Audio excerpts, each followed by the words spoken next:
ನಮ್ಮ ದೇವರು ಕರ್ತನಾದ ಯೇಸು ಕ್ರಿಸ್ತನ ನಾಮದಲ್ಲಿ ಅನುದಿನದ ಆಹಾರ ಪ್ರಿಯರಿಗೆ ಪ್ರೀತಿಯ ಶುಭಾಶಯಗಳು.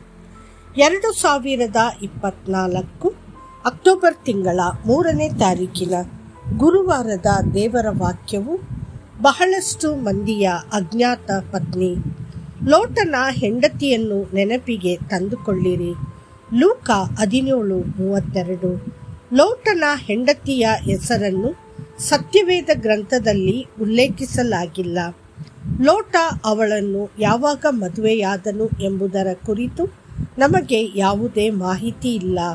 ಅವಳ ಪೂರ್ವಜರ ಬಗ್ಗೆ ಅಥವಾ ಅವಳು ಸೊದೋಮ್ ಮತ್ತು ಗೊಮೊರ ಪ್ರದೇಶದಿಂದ ಬಂದಿದ್ದಾಳೆ. ಆಕೆಯ ತಂದೆಯ ಮತ್ತು ತಾಯಿಯ ಬಗ್ಗೆ ಯಾವುದೇ ದಾಖಲೆಗಳು ಸತ್ಯವೇದದಲ್ಲಿ ಇಲ್ಲ. ಆದರೆ ಲೋಟನ ಹೆಂಡತಿಯನ್ನು ನೆನಪಿಟ್ಟುಕೊಳ್ಳಲು ಮಾತ್ರ ಎಚ್ಚರಿಕೆ ಇದೆ. ನೆನಪಿಡಲು ಅನೇಕ ಪ್ರಮುಖ ವಿಷಯಗಳಿರುವಾಗ ನೀವು ಲೋಟನ ಹೆಂಡತಿಯನ್ನು ನೆನಪಿನಲ್ಲಿಟ್ಟುಕೊಳ್ಳಬೇಕೆಂದು ಕರ್ತನು ಏಕೆ ಹೇಳಬಯಸುತ್ತಾನೆ ಎಂದು ನೀವು ಆಶ್ಚರ್ಯಪಡಬಹುದು. ನಮ್ಮ ಪೂರ್ವಜರ ಸಾಲಿನಲ್ಲಿ ಬರಬೇಕಾದ ಲೋಟನ ಹೆಂಡತಿಯ ಬಗ್ಗೆ ನಮಗೆ ಎಚ್ಚರಿಕೆ ನೀಡುವುದು ಮುಖ್ಯ.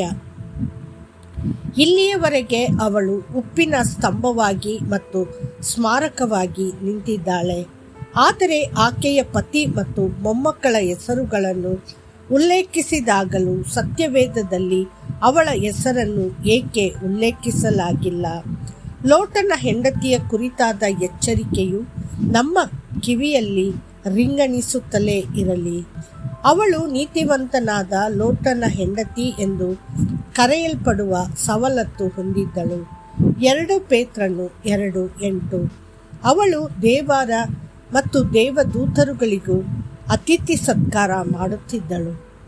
ಅವಳು ಅವರಿಗೆ ಹಬ್ಬವನ್ನು ಮಾಡಿದಳು ಮತ್ತು ಅವರಿಗೆ ಹುಳಿಯಿಲ್ಲದ ರೊಟ್ಟಿಯನ್ನು ಬೇಯಿಸಿದಳು ಎಂದು ನಾವು ಸತ್ಯವೇದದಲ್ಲಿ ಓದುತ್ತೇವೆ. ಆದಿಕಾಂಡ 19:3. ದೇವರ ಕೃಪೆಯಿಂದ ಸೊದೋಮಿನ ಸನ್ನಿಹಿತ ವಿನಾಶದ ಬಗ್ಗೆ ಎಚ್ಚರಿಕೆಯನ್ನು ಅವಳು ಪಡೆದಳು. ಅವಳು ಕಾಲಹರಣ ಮಾಡುತ್ತಿರುವಾಗ ದೇವದೂತರು ಅವಳ ಕೈಯನ್ನು ಹಿಡಿದು ನಗರದಿಂದ ಹೊರಕ್ಕೆ ಕರೆದೊಯ್ದರು. ದೇವದೂತರು ಅವಳಿಗೆ ಸುವಾರ್ತೆಯನ್ನು ಘೋಷಿಸಿದರು. ಓಡಿ ಹೋಗು, ಪ್ರಾಣವನ್ನು ಉಳಿಸಿಕೊ, ಹಿಂದಕ್ಕೆ ನೋಡಬೇಡ, ಈ ಪ್ರದೇಶದೊಳಗೆ ಎಲ್ಲಿಯೂ ನಿಲ್ಲದೆ ಬೆಟ್ಟದ ಸೀಮೆಗೆ ಓಡಿ ಹೋಗು, ನಿನಗೂ ನಾಶ ಉಂಟಾದೀತು ಅಂದನು. ಆದಿಕಾಂಡ 19:17. ಮತ್ತು ಅಂತಿಮವಾಗಿ ದೇವರು ತನ್ನ ಹೆಣ್ಣು ಮಕ್ಕಳನ್ನು ಮದುವೆಯಾಗುವ ಯುವಕರಿಗೂ ಅದೇ ಅನುಗ್ರಹವನ್ನು ನೀಡಲು ಸಿದ್ಧನಾಗಿದ್ದನು. ಆದಿಕಾಂಡ 19:12. ಕರ್ತನು ಲೋಟನ ಹೆಂಡತಿಗೆ ಅಂತಹ ಹೇರಳವಾದ ಕರುಣೆಯನ್ನು ತೋರಿಸಿದ್ದರೂ ಸಹ ಅವಳು ಹಿಂತಿರುಗಿ ನೋಡಿದಳು ಮತ್ತು ಉಪ್ಪಿನ ಸ್ತಂಭ ಮತ್ತು ಸ್ಮಾರಕವಾಗಿ ಮಾರ್ಪಟ್ಟಳು ಮತ್ತು ಅನಾಮಧೇಯ ಸ್ಥಿತಿಗೆ ತಳ್ಳಲ್ಪಟ್ಟಳು. ದೇವರ ಮಾತನ್ನು ಕೇಳಲಿಲ್ಲ ಮತ್ತು ಅವಳ ಸ್ವಂತ ಹೃದಯವನ್ನು ಗಮನಿಸುವುದು ಮತ್ತು ಸೊದೋಮನ್ನು ಹಿಡಿದಿಟ್ಟುಕೊಳ್ಳುವುದು ಅಂತಹ ದಹನೀಯ ಸ್ಥಿತಿಗೆ ಕಾರಣವಾಯಿತು. ಕರ್ತನಾದ ಯೇಸು ಹೇಳಿದನು, ನಿನ್ನ ಗಂಟು ಇದ್ದಲ್ಲಿಯೇ ನಿನ್ನ ಮನಸ್ಸು ಇರುವುದಷ್ಟೇ. ಮತ್ತಾಯ 6:21. ನಿಮ್ಮ ಹೃದಯ ಎಲ್ಲಿದೆ? ನಿಮ್ಮ ಸಂಪತ್ತು ಸೊದೋಮಿನಲ್ಲಿದೆ ಅಥವಾ ಸ್ವರ್ಗದಲ್ಲಿಲ್ಲದಿದ್ದರೆ ನೀವು ದೇವರ ರಾಜ್ಯದಲ್ಲಿ ಕಂಡುಬರುವುದಿಲ್ಲ. ದೇವರ ಮಕ್ಕಳೇ, ಪ್ರಾಪಂಚಿಕ ಆಸೆಗಳಿಗೆ ಮಣಿಯಬೇಡಿ.